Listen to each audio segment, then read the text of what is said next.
Assalamualaikum warahmatullahi wabarakatuh. Sahabat BN, hari-hari kita semenjak beberapa hari terakhir ini diwarnai oleh persoalan gas LPG.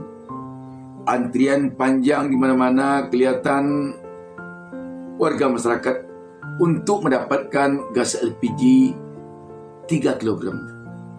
Dan bahkan yang memiriskan sekali sahabat BN, ada malah warga masyarakat yang meninggal gara-gara kelelahan antrian gas LPG. Ini terjadi di Tangerang Selatan, Provinsi Banten. Jadi negeri ini sahabat BN, wajar kalau warga ada yang meluapkan kekesalannya kepada Menteri SDM Bahlil. Bukan masalah antri gasnya. Anak kami lapar, butuh makan, butuh kehidupan, Pak. Oke, Bapak ya. Logika berjalan dong, Pak. Iya, udah ya. Yang penting Ya, itu ya, Pak akal ya. sehat kami berjalan, Pak. Udah ya, Pak ya. Udah, kita paham. Tenang, Pak. Ya. Saya berbuat baik, saya akan lakukan baik. Tapi saya kalau jahat, silakan bawa saya bordol. Etikanya sudah ada.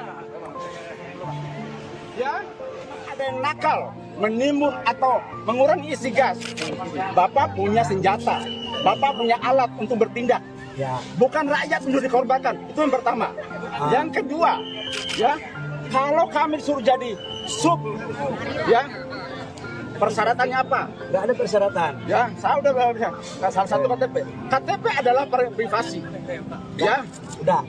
Bapak, ya, Bapak saya pikir yang penting Bapak sekarang ambil dulu. Bapak antri. ya. Yang penting penjelasan tujuan negara begitu ya Bapak ya. Kita ingin Bapak dapat dengan harga yang baik, semua kita layani, tidak ada kelangkaan. Oke? Pak, Ya? saya sekarang lagi masak, Pak. Saya tinggal demi gas. Iya, Ya. kita yang ini Bapak. Bukan masalah antri gasnya. Anak kami lapar, butuh makan, butuh kehidupan, Pak. Oke, Bapak ya. Logika berjalan dong, Pak. Iya. Pokok persoalannya sahabat BN, tentu kita telah tahu terjadinya persoalan gas LPG ini ketika Kementerian SDM yang dipimpin menterinya Bahlil Lahadalia mengambil kebijakan untuk tidak memperbolehkan pengecer menjual gas LPG. Biasanya pengecer yang menjual gas LPG itu adalah warung-warung kecil, termasuk warung Madura. Dan pelayanan yang selama ini diberikan oleh pengecer sangat menarik sekali. Pembeli biasanya hanya menerima gas itu di rumahnya saja. Pengecer mengantarkan ke rumah. Begitu konsumen butuh gas, WA pemilik warung langganannya, gas nanti datang ke rumah. Ketika pemerintah tiba-tiba mengambil kebijakan bahwa tidak diperbolehkan lagi warung-warung kecil yang namanya pengecer menjual gas LPG, dan siapa yang ingin membeli gas LPG harus datang ke pangkalan, dan itu pun harus membawa KTP, sehingga gejolak terjadi di tengah-tengah publik. Rakyat yang selama ini telah dimanjakan oleh pengecer, tiba-tiba datang kebijakan pemerintah yang menyusahkan mereka. Mengapa mereka tidak akan kesal? Dan masyarakat tambah kesal lagi ketika diketahui melalui pernyataan Wakil Ketua DPR Sufmi Dasko Ahmad bahwa ini bukan kebijakan presiden, ini hanya kebijakan Kementerian SDM saja. Kemudian apa saja yang menjadi pertimbangan Pak Presiden untuk kemudian menerapkan lagi pengecer bisa menjual LPG 3 kg? Sebenarnya ini bukan kebijakannya dari Presiden untuk kemudian melarang kemarin itu. Nah, tapi melihat situasi dan kondisi, tadi Presiden turun tangan untuk menginstruksikan agar para pengecer bisa dapat berjalan kembali, sambil kemudian pengecer itu dijadikan sepangkalan, administrasi segala macamnya bisa sambil berjalan saja. Rakyat jadi bertanya, kok bisa-bisanya Menteri SDM membuat kebijakan yang menyusahkan rakyat begini? Tanpa perintah langsung dari Presiden, munculnya kebijakan ini dari pemerintah atau Kementerian SDM. Pemerintah menganggap selama ini subsidi gas LPG 3 kg ini tidak tepat sasaran. Subsidi gas ini yang harusnya diterima oleh keluarga miskin, keluarga tidak mampu, tetapi juga dimanfaatkan oleh keluarga yang mampu, oleh keluarga yang kaya. Di samping itu pemerintah juga melihat ada industri yang memborong gas LPG ini untuk kepentingan industrinya. Padahal gas untuk industri tidak diperbolehkan dari gas LPG 3 kg ini. Dan selain itu, pemerintah juga melihat ada praktek pembuatan gas LPG oplosan. Namun, ketika kebijakan ini diberlakukan kemarin itu, Kementerian SDM hanya mengatakan penertiban ini untuk meringankan beban rakyat. Dengan adanya penertiban ini, nanti rakyat akan bisa membeli gas LPG lebih murah dari yang dibelinya sekarang ini. Tapi dengan cara menertibkan seperti yang terjadi kemarin ini, itu benar-benar menyusahkan rakyat. Ibaratkan orang yang ingin mengeluarkan air dari kapal. Langkah kebijakan yang diambil Kementerian SDM kemarin itu sama dengan ketika ingin mengeluarkan air dari dalam kapal, bukannya airnya ini dikeluarkan dengan cara menyedot airnya, tetapi menembus dasar kapal.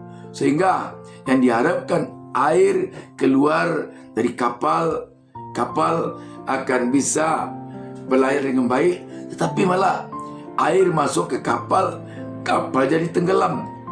Itulah ibaratnya.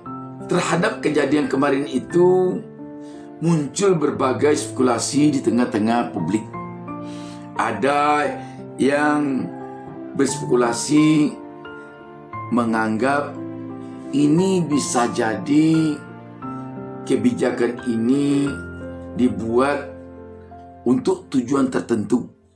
Misalnya tujuannya agar rakyat heboh dengan persoalan gas ini, sehingga persoalan PIK 2 yang sekarang sangat berdampak kepada masyarakat jika dikaitkan dengan adanya pagar laut dan ditemukannya sertifikat tanah di dalam laut yang berada di Provinsi Banten, tepatnya di Kabupaten Tangerang. Ada yang menganggap ini merupakan pengalian isu dari hal ini, sebab yang terseret oleh kasus ini bukan tanggung-tanggung. Ada di sana nama pengusaha besar Aguan yang tergolong kepada 9 naga yang selama ini dianggap ini yang mempengaruhi kebijakan pemerintahan Republik Indonesia, khususnya selama Indonesia dipimpin oleh Presiden Jokowi. Dan nama Jokowi pun terseret dalam kasus ini. Sebab PIK 2 ini termasuk ke dalam PSN, Proyek Strategis Nasional di era pemerintahan Jokowi. Dan ini terbaca oleh rakyat bahwa masuknya PIK 2 ini ke dalam PSN ada kemungkinan karena kedekatan Jokowi dengan Aguan atau dengan kelompok pengusaha 9 naga. Sebagaimana diketahui bahwa PIK 2 ini adalah perusahaan yang dimiliki oleh Aguan, termasuk di dalamnya Antoni Salim. Setidaknya kedekatan hubungan antara Jokowi dengan Aguan ini dapat dilihat. Aguan telah menginvestasikan uangnya 20 triliun rupiah ke IKN. Gunanya menurut Aguan seperti diberitakan Tempo yang heboh dulu itu, karena Aguan ingin menutup malu Jokowi, karena Jokowi telah berkoar mengatakan investor antri menanamkan modalnya di IKN, terutama investor asing dari Singapura, dari sini, dari sana, macam-macam, padahal sama sekali tidak. Maka untuk menutup wajah Jokowi dari rasa malu, Aguan menanamkan investasi 20 triliun di IKN. Tetapi imbalannya apa? Imbalannya Jokowi memasukkan proyek atau perusahaan PIK 2 yang dimiliki Aguan ke dalam PSN. Sehingga dengan ini pemerintah yang dipimpin Jokowi pun menggelontorkan dana 20 triliun rupiah ke PIK 2. Dan jika dikaitkan dengan apa yang kita kemukakan ini, publik bertambah kuat lagi keyakinannya atas kedekatan hubungan antara Jokowi dengan Aguan ketika sampai saat ini pemerintah atau penegak hukum seakan-akan memberikan perlindungan kepada PIK 2, kepada Aguan. Apa buktinya? Sampai sekarang belum lagi ada penegak hukum yang mengumumkan siapa pemilik pagar laut yang menghebohkan itu. Dan malah walaupun sertifikat tanah bawah laut itu telah ditemukan bahwa pemiliknya adalah perusahaan yang berafiliasi dengan PIK 2, namun kendati pun sekarang sertifikat itu telah dibatalkan sebagian oleh Kementerian ATR BPN, namun sampai sekarang sertifikat itu belum juga diumumkan oleh pemerintah, oleh penegak hukum bahwa pemiliknya adalah Aguan. Belum. Ini tentu menambah kuatnya anggapan publik bahwa apa yang terjadi pada PIK 2, apa yang terjadi pada pagar laut dan sertifikat laut ini ada permainan antara penguasa dengan pengusaha yang nama Aguan. Jadi dianggap oleh publik kisruh yang terjadi di gas LPG 3 kg ini untuk mengalihkan isu dari pagar laut, sertifikat tanah laut, dan PIK 2 atau Aguan ini. Berikutnya ada juga yang beranggapan bahwa jangan-jangan ide Menteri SDM Bahlil untuk melakukan kebijakan ini masukan atau perintah secara diam-diam dari Jokowi. Kenapa? Yaitu tadi, karena ingin mengalihkan isu dari PIK 2, isu dari pagar laut dan sertifikat laut. Dan ada juga yang beranggapan atau yang berspekulasi bahwa ini bisa jadi sengaja Bahlil dikorbankan dalam kasus gas LPG ini. Jadi banyak sekali spekulasi yang terjadi akibat gas LPG ini. Beranjak dari sini sahabat BN, terhadap kebijakan yang telah sangat menyusahkan rakyat ini, ke depan kalau pemerintah memang ingin melakukan penertiban terhadap subsidi gas 3 kg ini agar benar-benar tepat sasaran, setidaknya mungkin ada 3 hal yang harus dilakukan oleh pemerintah.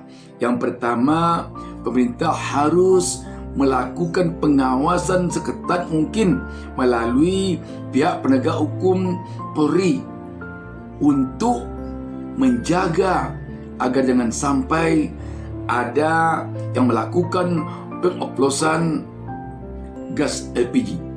Dalam hal ini yang sangat perlu diingat atau diwaspadai, jangan sampai aparat yang melakukan pengawasan terhadap kemungkinan adanya praktek pengoplosan gas LPG ini bisa disogok, bisa disuap. Yang kedua, pemerintah harus benar-benar menata sebaik mungkin agar yang kaya atau pihak industri atau pengusaha tidak memanfaatkan dana subsidi gas 3 kg ini untuk kebutuhan perusahaannya. Ini lagi-lagi tentu pengawasan yang ketat dari pemerintah sangat perlu melalui aparat keamanan. Dan lagi-lagi tentu agar jangan sampai aparat keamanan termakan sogok atau suap oleh oknum-oknum pengusaha yang ingin mengambil keuntungan dari subsidi LPG 3 kg ini. Selanjutnya, agar rakyat tidak mahal membeli gas, sudah tepat apa yang diinstruksikan oleh Presiden Prabowo kepada Kementerian SDM, yakni menjadikan warung-warung kecil pengecer gas LPG selama ini menjadi sub pangkalan. Dengan ini tentu sekaligus warung-warung kecil ini akan mendapatkan pembinaan atau bimbingan manajemen dari pemerintah, sehingga ke depan warung-warung kecil ini diharapkan akan menjadi UMKM yang lebih mapan.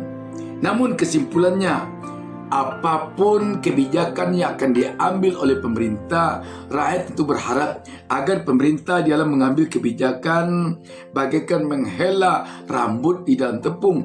Rambut tidak putus, tepung tidak terserak. Jangan sampai gara-gara pemerintah ingin menerapkan suatu kebijakan kepada rakyat jadi susah. Demikian sahabat BN. Wassalamualaikum warahmatullahi wabarakatuh.